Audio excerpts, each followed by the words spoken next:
As you may remember, both Lonzo's younger siblings, LaMelo, LiAngelo, pulled out of school earlier this fall. They have now signed pro contracts with a Lithuanian club. You can see part of the Big Baller brand tweet, quote, "It is not about the money for the Ball brothers," which makes sense because reportedly they won't get paid very much. I want to also throw in some advice from one of the NBA's most prominent Lithuanians, Jonas Valanciunas. Take a listen. The sky is the limit, you know. They go out there, they show they can play. It's high-level basketball, so we'll see how they're going to do it. They give themselves to the great opportunity. Lithuania is a beautiful country. I hope they're going to like it.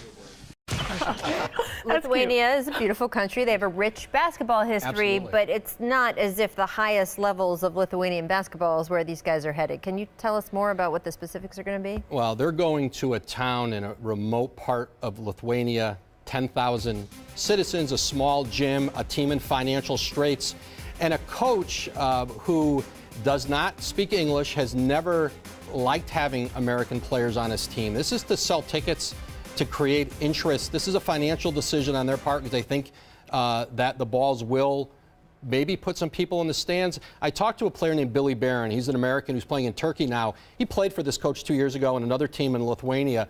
And he said what the Ball brothers can expect is they will get cursed at in Russian and Lithuanian with a coach with a red face who, you know, as Billy Barron went through there, you know, did not like dealing with a point guard he couldn't communicate with, and physically they're going to get beat up. To put a 16-year-old over there, I was going to say, these are kids. Body is not developed. This is now they may be more athletic than some of the guys who are in that league, but the physicality that it's allowed, what is going to happen with them away from the ball, it is really hard for Americans at 22, 23, 24 who go over there to deal with it.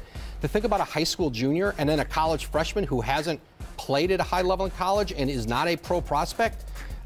There's nobody who's familiar with both the Balls and the situation they're going to that thinks this is going to do anything but end quickly. Yeah, so I've played overseas for 2 years. I was in Italy and China. My sister is currently in Russia. Shout out to you, Neka. She's balling over there. But when you go overseas, it does not matter who you are. It does not matter what brand you bring. When the ball is tossed up, no pun intended, you have to come and play.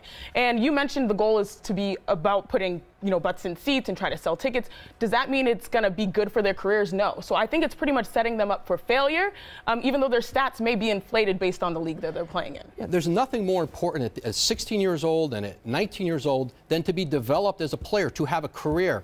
And there's not going to be development going on there. I don't know whether personally or basketball-wise, it doesn't make any sense for anybody, but here we are. I mean, there's been different projections for these two younger siblings about where they could be in basketball. I know the youngest one has a little bit projected brighter future, so his development and whether he misses that development might be more of a factor. Maybe in some cases they figure, hey, we are maxing out on whatever our basketball potential is. There was already people saying yesterday, oh, this is, you know, I'd pay for the reality show of that. I assume that is part of the point here is to, you know, they have a reality show on Facebook. Maybe it'll get marketed or distributed more widely, and that is part of the family idea that, hey, stick the Ball brothers in Lithuania. Yeah, but eventually reality shows end and people are left with the lives and careers that they prepared themselves for.